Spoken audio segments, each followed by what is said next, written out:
The rain came down in hard, unforgiving sheets, the kind that soaked through clothes and skin until even your thoughts felt cold. Mark Reynolds tightened his jacket as he locked the front door of the small Brooklyn grocery store where he worked nights. His shoulders ached, his hands smelled of cardboard and oranges, and his mind was already racing ahead to homework, dinner, and the quiet promise he'd made to himself years ago. To always be home for his son. That was when he saw her. She sat hunched near the subway entrance, a thin girl wrapped in a coat far too big for her frame.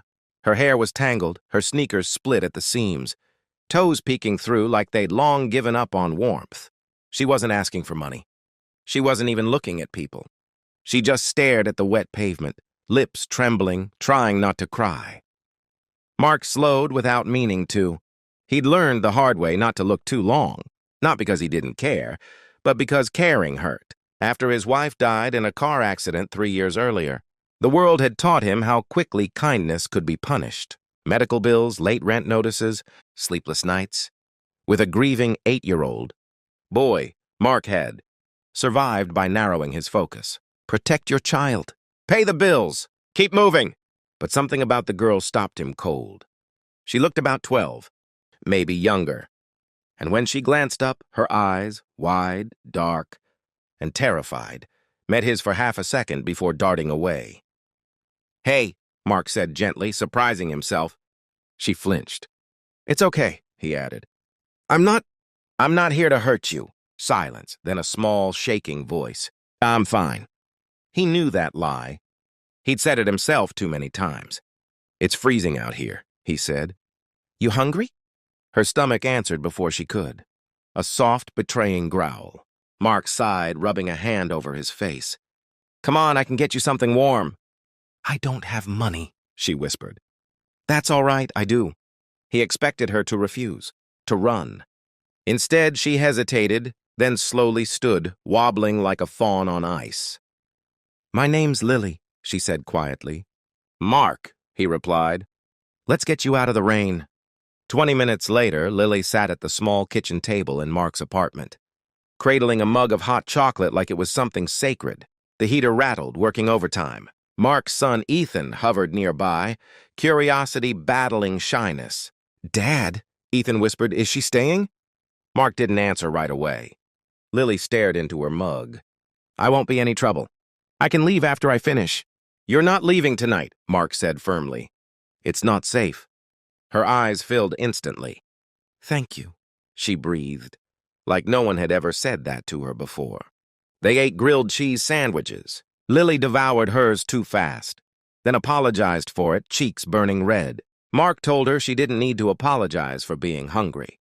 She barely slept that night, curled on the couch, clutching the blanket like it might vanish. Mark lay awake in his bedroom, staring at the ceiling, doubt gnawing at him. He didn't know this girl. He didn't know her story. He only knew that turning her away would haunt him. By morning, Lily was already awake, quietly folding the blanket. "You can stay a few days," Mark said over coffee. "We'll figure things out." She nodded, biting her lip. "I don't have anyone." Something in the way she said it, flat, resigned, made Mark's chest tighten. Over the next hours, little things stood out. Lily spoke politely, almost formally. She flinched at loud noises. She stared too long at family photos on the wall, especially the one of Mark, his late wife and Ethan at the beach, all smiles and sunlight. "Your mom?" Lily asked softly. "Yeah," Ethan said. "She died," Lily whispered. "I'm sorry," like she truly understood. Later that afternoon, Mark noticed the bracelet on her wrist, a thin gold chain, scratched but unmistakably expensive. "Where'd you get that?" he asked gently. Lily's fingers closed around it. "It was my mom's." "Where is she now?" Her jaw tightened. "Gone." That evening, sirens screamed outside, closer than usual. Mark's phone buzzed nonstop with news alerts. Billionaire tech mogul Richard Hale's daughter, missing for 2 days. The photo stopped Mark's breath. The girl on the screen looked clean, smiling, dressed in designer clothes, but the eyes were the same. Mark's heart pounded as he looked from the phone to Lily, who stood frozen in the doorway. "I can explain," she whispered, tears spilling. "Richard Hale was one of the richest men in America. Headlines painted him as ruthless, brilliant, untouchable. And Lily was his daughter.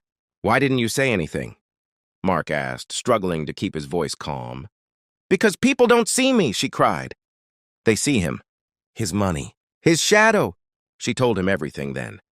How her mother had been Richard Hale's first love. Hidden.